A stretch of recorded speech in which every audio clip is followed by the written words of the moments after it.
Hey, good morning or afternoon, depending on when you're watching this. My name is David Hesmeyer. I think most of you know me or at least seen me around the health department.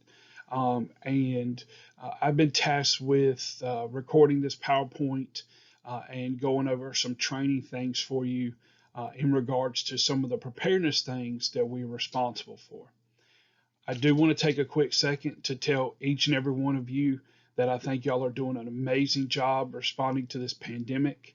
I hope at least some of the things I've done training for and worked with you all on has helped. But I just wanted to make sure that you know that at least I see the hard work you're doing, and I want to thank you for that. So we are going to jump into the slides. We have a few major topics to cover, and then we will be ending the presentation here shortly. So again, our agenda, we're going to go over a little bit about the plan. We're going to that we have a little bit how to use it. We're also going to go over workplace violence. We're going to do a little review on ICS as well as a little bit of a few other things, including respiratory protection training. So first off, let's start with our plan. We didn't get to really talk about this kind of stuff last year due to the pandemic starting, but just a little refresher. We have to have a plan specifically for the health department based on two things. One, it is required by an agreement addendum, which is 514 from North Carolina Department of Health and Human Services. This is just like any other AA that the health department gets. It outlines objectives and tasks that we must meet and accomplish, and then, of course, gives us some funding for that. The second thing that really requires us to have a plan is due to the County Emergency Operations Plan. The County Emergency Operations Plan, of course, puts public health in charge of health type responses like the pandemic.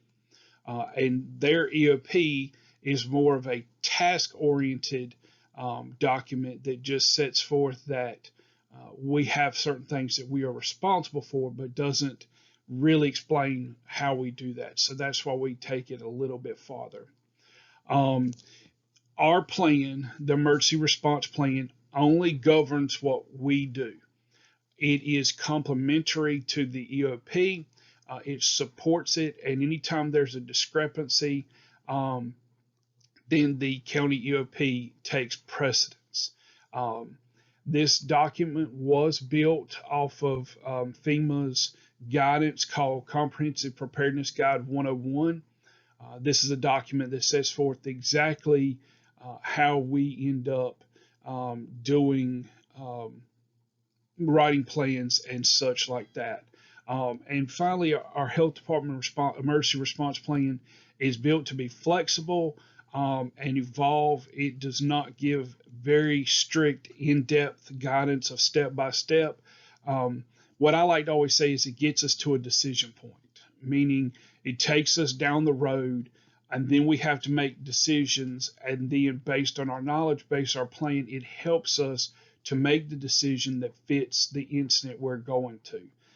Generally, step by step, checklist oftentimes cause problems because they cannot be generated to any type of health emergency that we will have. So this is why we make these flexible. The emergency response plan has four major parts. The prefix, which includes a record of revisions, acronyms, things to that nature.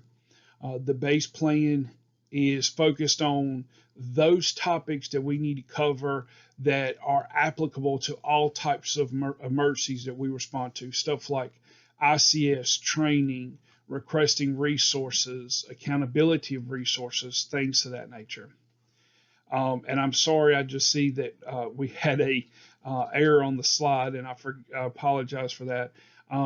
We do have incident-specific annexes. Those are annexes that are built specifically for something. We do have like an annex on biological incidents, what you probably heard a ton of times called white powder incidents. and that just sets forth what we as public health can help the county with as we respond to something like that if they need us. Now, the second or the final piece is not another instance specific annexes. It is actually called functional annexes. And those are where they are specific functions of our response that must go into the um, pieces, you know, that kind of give us guidance going down that line. What we're doing with the pandemic as an example, some of the things that we are doing comes from the medical countermeasures annex of our plan. So it's not incident specific to like COVID or um, pandemic influenza, but it is just focused on the actions that we would do that would be um, a normal part of our response to that function.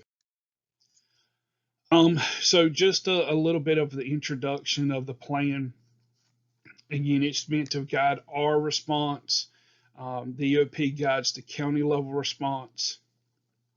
And again, finally, the EOP takes precedence over anything, over any discrepancies between our plan and their plan, even though we've worked very, very hard to make sure there are none of those. We do review the plan.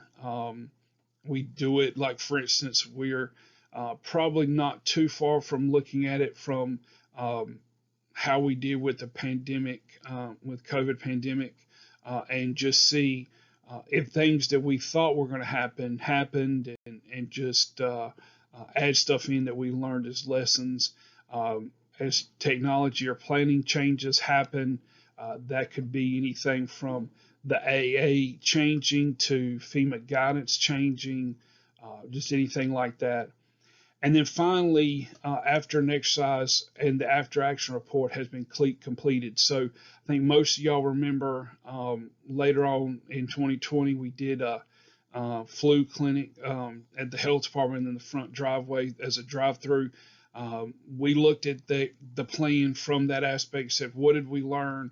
What do we need to change? And then updated the plan from there. And finally, we have to at least review the plan annually to make sure that it just doesn't sit on a shelf and we don't consider it every year at minimum. Command and control, we do have a line of succession that goes with the health department. Of course, y'all are probably familiar with this. That goes from the health director, director of nursing, adult health supervisor, and child health supervisor. This is just an important piece because these people are going to be making the decisions for the health department and how we support the county. We'll be talking a little bit more about NIMS and ICS here in a few minutes, but just wanted to remind people that all public health staff need to have the online ICS 100, 200, 700, and 800 levels. And then anybody who could be assigned to an emergency operations center or a health department coordination center also have to take the in-class setting of the 3 and 400. Trainings are required because we don't use this stuff every day in preparedness. Thankfully to Mr. Rouse and to Ainsley, and Miss Donna before that, we've just always been able to do some training and make sure that it met the needs of what we saw as the weakest points, of our knowledge, and just to always just try to build up section per section. It goes back to the whole thing of, if you don't use it, you lose it. So now that we've kind of completed the plan, I want to go over just a little bit of an ICS review. ICS stands for Incident Command Systems. You should have at least a familiarity with this organizational chart, as well as the term ICS from your ICS courses. Again, your 100, 200 specifically.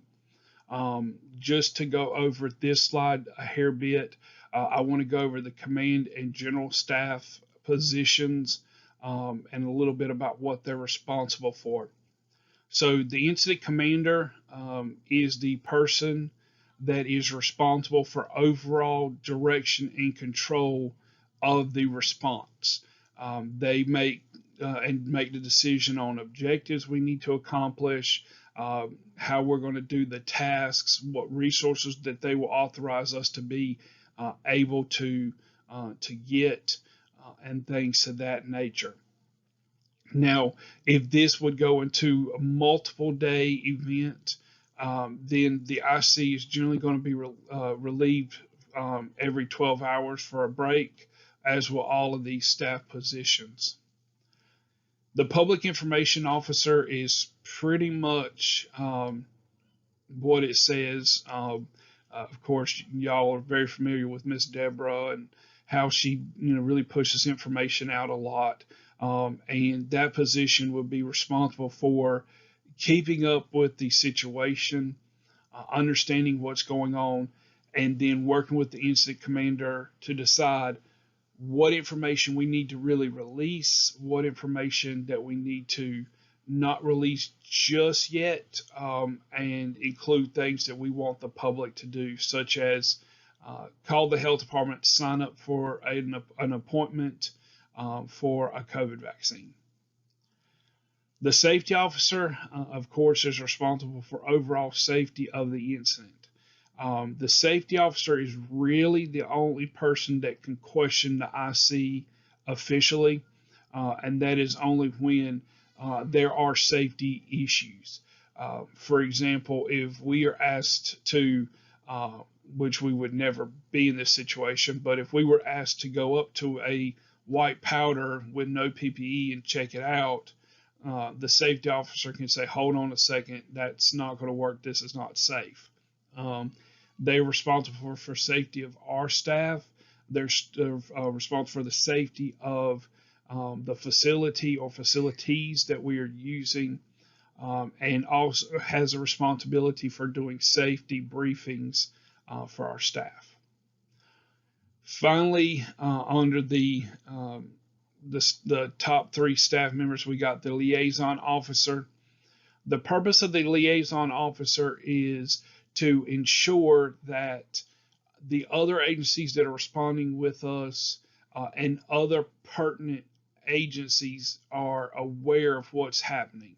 Of course, they need to stay up really, really well with what's happening, what's going on, what decisions are being made, and that liaison officer may end up keeping the county manager and other municipality managers informed, other agencies that we're responding with, keeping them informed, things to that nature. So now we go down to the general staff, which there are four. One is the operations section. The operations section is responsible for all operations, all tactical response stuff. So if you are doing something to respond to the incident, you're going to fall into the operations section. So this could be stuff like when we've done the drive-throughs at Harnett Central High and Middle.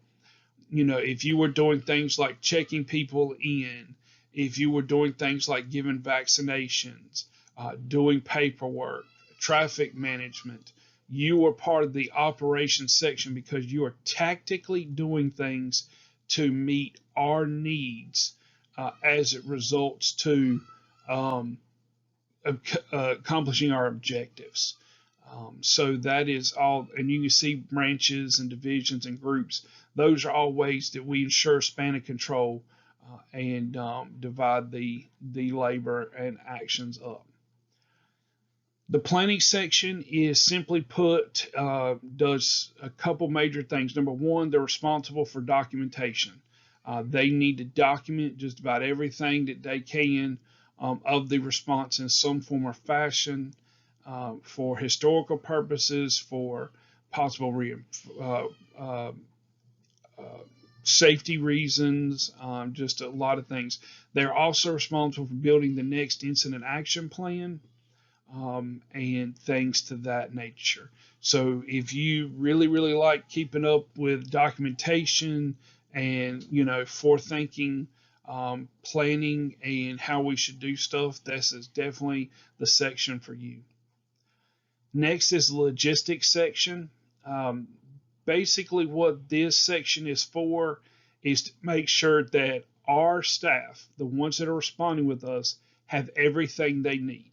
They're able to communicate via radios and phones and things of that nature. They have insurance to make sure that we have food to feed the staff. We have appropriate facilities, and so they will place resource requests for that for sure. It's actually funny. One of my good friends, who's an emergency services director in North Carolina, was actually deployed to New Orleans about 10 days after Katrina hit, and he was the logistics section chief. And one of the things that he regards as one of the interesting things that he has done in his career was the fact that when they started realizing that they needed help with housing city and county, I believe it's called parishes there, staff, because all of their homes were destroyed, he was actually able to call Carnival Cruise Line and had 3 Carnival cruise ships come with food, staff, and everything to house them, because that was the only option that they really had to house people. Because again, people's houses was destroyed for miles and miles and miles. Hotels were destroyed. There was literally nowhere for them to sleep, and so that's what they had to do. Finally, the finance admin section is pretty much like it says. We have somebody who's responsible for dealing with, compensation claims, how much stuff is costing us resource-wise to order, how to, paying for things, just all of those things, keeping up with documentation as it relates to getting potential reimbursement from FEMA and other agencies for the incident response we have. So I'm not going to go through all of these, but these are the main characteristics of what ICS is. I'm going to hit just a couple of them that are the main parts. First is common terminology. We need to try to stay away from any kind of codes. I know there's still a lot of agencies that unfortunately use it, things like 10 codes or signal codes. We need to try to get away from that and just use common terminology. I need an RN to give vaccinations at tent 1. Well, it's not likely that anybody's going to be able to misconstrue that, because it is very basic for that. Modular organization just means that this can grow and contract in terms of a size of the response. Management by objectives is the purpose of us declaring objectives that we want to accomplish, generally in 12-hour time periods, and being able to handle those and get those accomplished. And the final one I'll mention is manageable span of control. And what that means is that we cannot logically and efficiently provide a span of control for more than 5 to 7 people. In your career, if you've ever had to supervise a lot more staff than 5 to 7, you can imagine it gets very touchy, a lot harder to do, just due to a lot of issues that we have, just because we have only so much time and so many employees to provide feedback for, and to guide and to train and things like that. All right, so now we got the ICS review done. I will say this, I do recommend, if you're allowed and get permission, really to take the ICS 100, 200 classes every 3 years or so, just for a refresher. They're all online, the test's online. You don't really need to take the test, but just go through the materials. I think that's a good thing if you're given permission. So respiratory fit testing, respiratory protection, these are things that we have to do annually. So we're going to go ahead and jump in that. everything we follow is based on OSHA 1910.134. And that's actually in the Code of Federal Regulations, and ends up basically setting forth exactly what all that we should do in terms of how to implement this program, what we should and shouldn't do with certain aspects of it. Really gives us a marching orders of how we need to do everything. At Harnett County Health Department, we follow those specifically. We make sure that our policy, we do have to have our own policy. We make sure that our policy fits to what it says we have to do.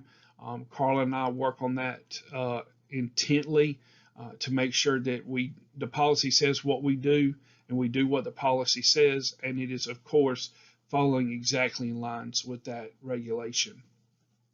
So, just to cover some things, we do again have a policy. You can ask to see it if you like to for that, but we do end up really heading towards what fit testing is for, which is ensure that masks that you think you'd be fitted to actually seals properly and actually fits you and will protect you. I know some people hate the fit testing, but it's really for your protection. That again, if we're going to be able to ask you to use a mask, we want to make sure it works.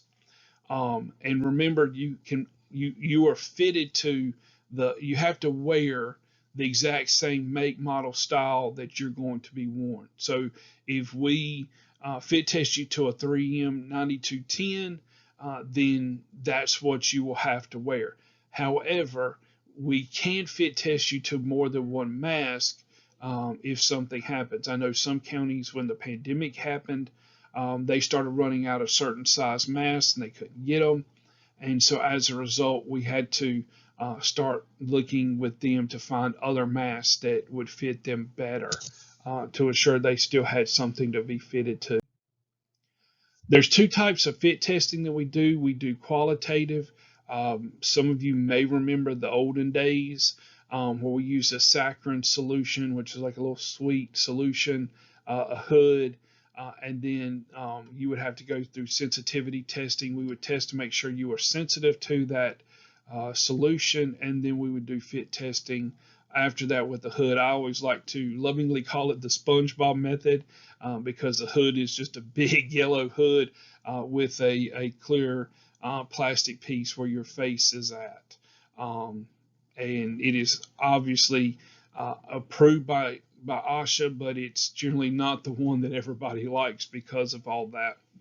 The second is quantitative, which that's what we use at the health department. We have these things called port count machines. Most of you, if not all of you, should be aware of that. That basically we take a mask, we hook it up to a machine, and then it starts reading particle content inside the mask versus outside. And so as a result, there's no hood, there's no saccharin or Bitrix solution. We have to fit test people before the initial use of a mask, which again is why some people in public health in North Carolina have had to be refitted to a new mask because of not being able to get the old one before changing to a different mask. I just said when status changes, if you find a way to lose weight well, or if you have some kind of facial surgery, then we need to refit test you.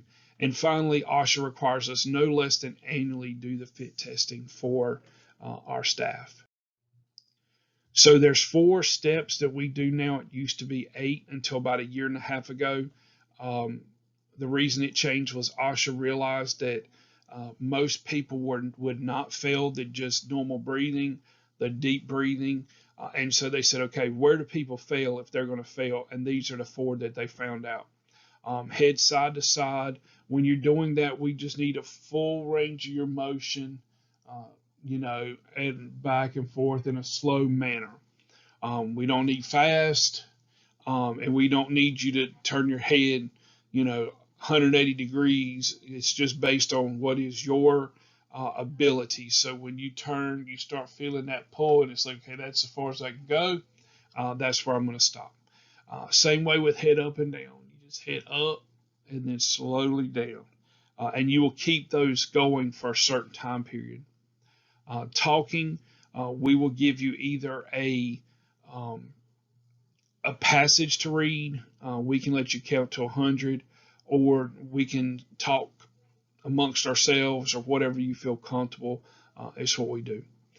Finally, you will bend over. That will be down and up for the time period. We are not asking you to be able to touch your toes. It is a simple just, bend over as far as you can, and then come back up for that. Um, Limitations of masks are really, really important. So if you don't have the right fit of a mask, meaning you just grab one and you throw one on, you can't guarantee that fit.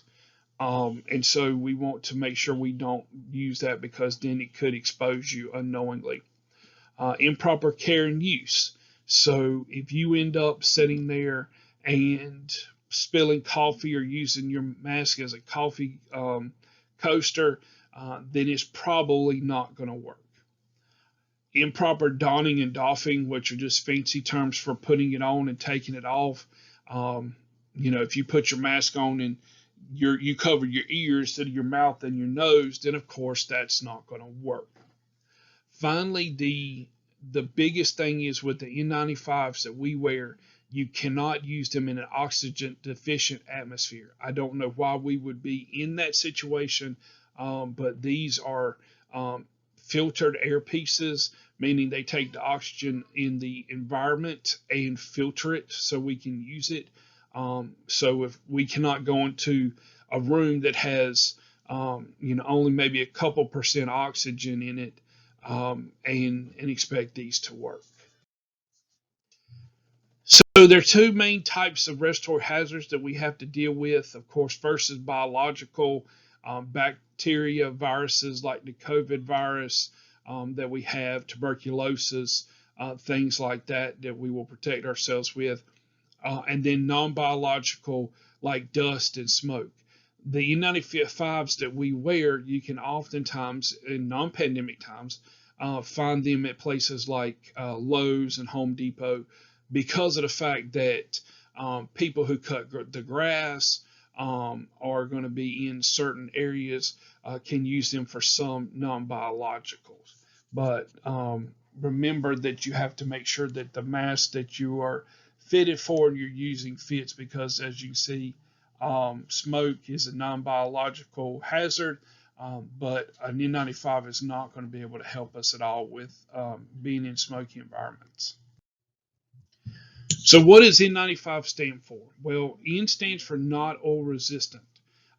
You all should have a N95 mask now, and you should have seen the process at least once, hopefully. And you can tell that it's just filter paper. So if you spill something on it, it's going to destroy the mask.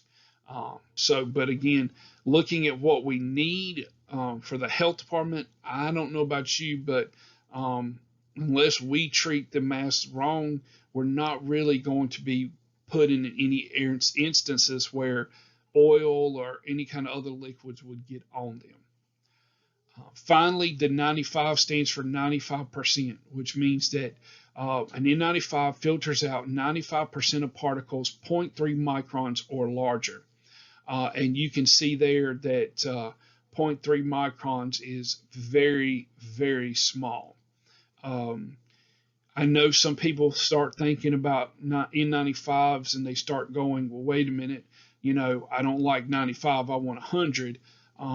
But there's a lot of reasons to that. And one of the big ones relates to what we may be exposed to, and I'll go over that in a minute. Actually, I'll go over it now. As you can see, these are general air contaminant sizes in micron size. You can see that, like, for instance, viruses, the biggest they get is about 0.1 microns. And you will probably sit there and realize that that is smaller than the 0.3 microns. The difference is that a lot of these things, like viruses, are the virus isolate, which is generally in a lab or something to that. The viruses and the bacteria that we see come from the body, and as a result are a lot larger because they have stuff, biological matter from us on them, making them a lot bigger. So there's a lot of other things that, we're not going to be dealing with smog or fumes or tobacco smoke or smoke. So as a result, viruses are the only thing that fits under that category of size wise. And again, if we add the human biological matter that's on those virus particles, then it would actually get a lot larger. So with fit testing, we do have to keep the records. Uh, they have to follow, again, that standard 29 Code of Federal Regulations 1910.134. If you want to read more up on this, you can simply search 1910.134, and it will come up all over the place from the OSHA's website of exactly what all that says. We must maintain a written policy, as I've mentioned, which we do. We haven't mentioned much about it, but with medical evaluations, you should have filled out a medical evaluation form before we fit tested the first time. It is looked over by what's called a PLHCP, physician or other licensed healthcare provider, to decide, are you fit enough to wear an N95 based on your situation. Those are then signed off on, and then put in your file, as part of your medical file, for that. And of course, that is HIPAA protected. So then based on that, we get the little one-page approval form that Carla and I use to actually fit test you, that just basically says your name and just a date and a couple other small bits of demographic information, and then it is signed off by the PLHCP, and we use that to then go into your fit test you with that, sign off on that, and then that goes into Carla's records, because it is not HIPAA protected, because all it says is that you tested okay in a certain type of mask. So with respiratory protection, the final kind of closing thoughts are, if you have a question, please ask Carla or myself. We'll be more than happy to make sure that you understand everything. Believe me, we have gone through the standard a bunch. We've gone through our policy a bunch, and we try to do everything even more secure and better than what OSHA requires us to do.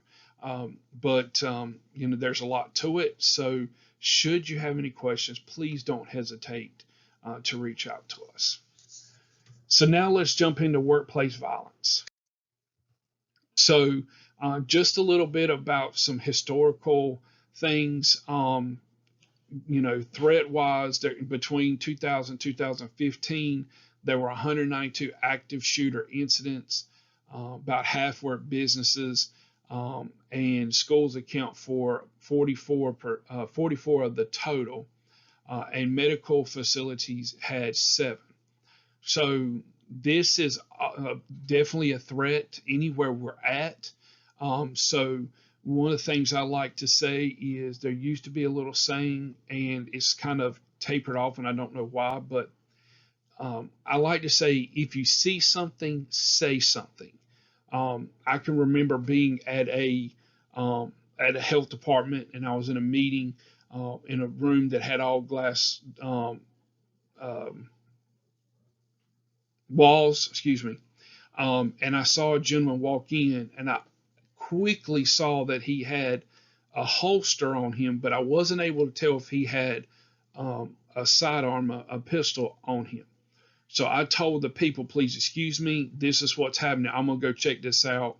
I was able to, and I don't recommend this to anybody, but I just nonchalantly just walked up to the front, like I just had to go inside the front little registration area. I was able to see him, see that he had no weapon in his holster, without even him knowing that I was even looking. and I went back to the meeting and let the health department management staff know that he was not carrying anything in it. But the main thing is if you see anything that looks out of ordinary, you know, just, you know, say something. Say something to your supervisor. It could be somebody who just looks like they're hanging around in a weird way. You know, there's nothing wrong with, um, having the sheriff's officer there just to go check on somebody. If somebody's standing around the front of the building and they're just waiting and waiting, they look anxious, they look, perturbed. There's nothing wrong with the sheriff's officer. He'll go over and just say, "Hey, is everything okay?"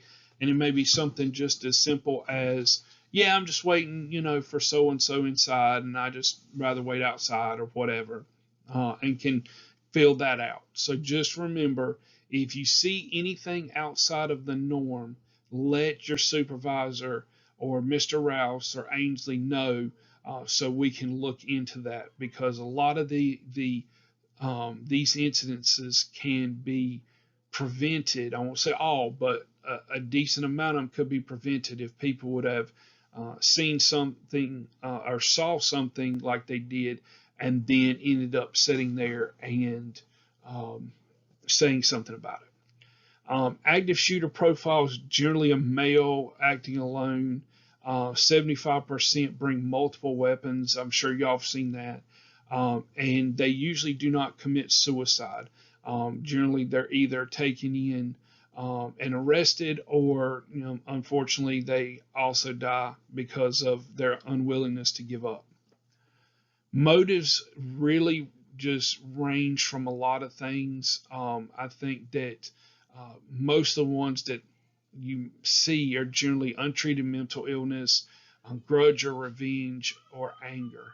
So again, those are things that kind of give us an idea of if we see somebody that kind of looks angry, or that they were fired at work or whatever, that you just kind of keep an eye on them.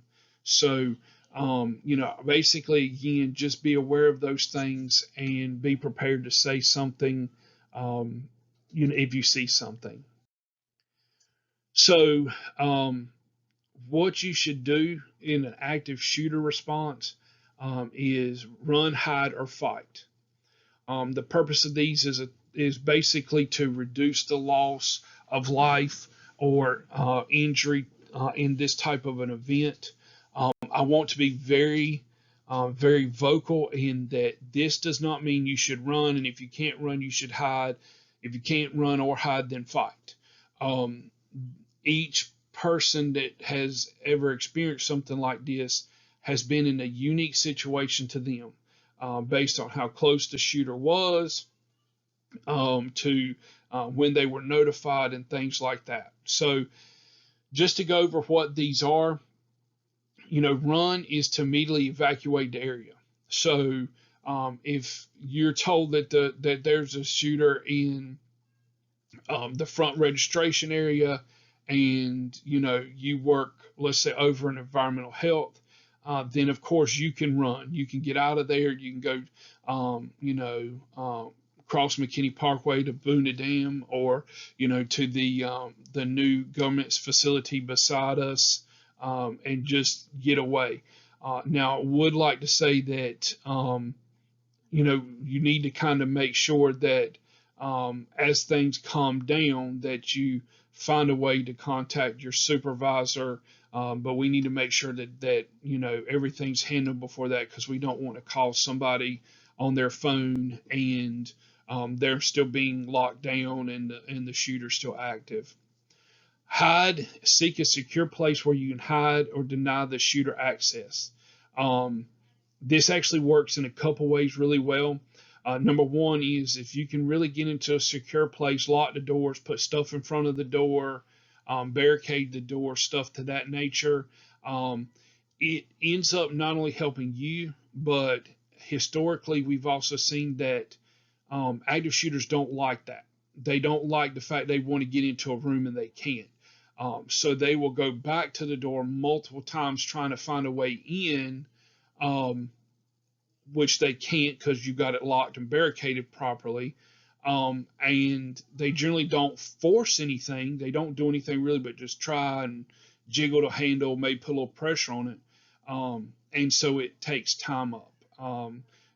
There's no cases that we've seen where hiding like that has put the person hiding behind the door in an office or somewhere secure at more risk because of the fact that, again, you have it properly handled by locking it and barricading the doors for that purpose. But it does a couple good things. It protects you and anybody in the room with you, and it helps to slow down the need or the slows down the time that they have to actively shoot and get law enforcement there. Again, averaging historic wise, a active shooter event lasts about 5 to 8 minutes, and that's generally at the point where things are handled and the scene is at least initially into a place where law enforcement can go through the building and check. Now, when this happens, if you are hiding, somebody comes to the door and says Harnett County Sheriff's Department or Lillian Police Department or State Highway Patrol or any kind of law enforcement, even um, um, game wardens and stuff, are licensed and certified credentialed law enforcement officers, they're probably all coming. So if they knock on the door and they sit there and say, hey, it's the sheriff's office, don't you open the door, because I could say that just as easy as somebody else and you would not know if it was true or not. So you make sure that law enforcement is going to have access into the room. You sit there and let them come in with a key or some other manner that they can do, and then let them know that you're in there. Finally, one of the things that, interestingly enough, historical wise again, people have stood up to fight a lot more than what you would initially think because of the risk to your life for doing that. Um, Fighting is a personal decision. I will not say that everybody should or everybody can, but there could be times that that's your only option. And what I like to tell people is to look around the rooms, the offices, and places that you normally work at, and see what's there. Maybe that you have a fire extinguisher right there. Well, I can tell you if you take that fire extinguisher and you're able to swing it, high enough to hit somebody in the head, they're probably not going to get up very fast, and that'll get you enough time to run and things like that. But again, um, that should be used only as a last ditch effort, and it's going to be something that you're going to have to make that decision about. Hopefully never, but if it would ever come up, that you would at least be able to um, be prepared. And like I said, the main thing is just look around, what's around that you can use that would stop somebody. You could even use a fire extinguisher and pull the pin and start blowing it at the face. Because, a lot of our fire extinguishers in the health department are carbon dioxide fire extinguishers. And if you spray that in their face and their eyes and their mouth and nose, it's going to blind them for a little while. So um, do which one of these three things is going to get you to safety and is going to prevent you from getting injured. So final thoughts about the workplace violence as well is that it doesn't have to be an active shooter. It could be something just like a verbally or um, even a physically abusive kind of situation without a gun. A lot of these same kind of things works, especially since we have um, door locks and keypad entries and such throughout the building that you know you can always run. You can excuse yourself politely and then go behind the locked doors if at all possible and things like that. So definitely think about that as you go. So that's the end of our training. Again, I hate that we have to do it this way, but it's kind of the sign of the times. I hate we missed it last year altogether, really, and not being able to be together. But here's to 2022, and the hope that we can all sit together in the commons area, and y'all can be bored with me in person instead of being bored with me watching this video. So. If you do have any questions, I'm there at the health department, average 1 day a week. Carla's there as well, the whole time, full time there. Don't hesitate to email us, call us, stop by and see us with questions, because we just would rather make sure that you are well informed of everything and ready to go in any of the things we cover. I do thank you for your time and your attention, and I hope you have a blessed day.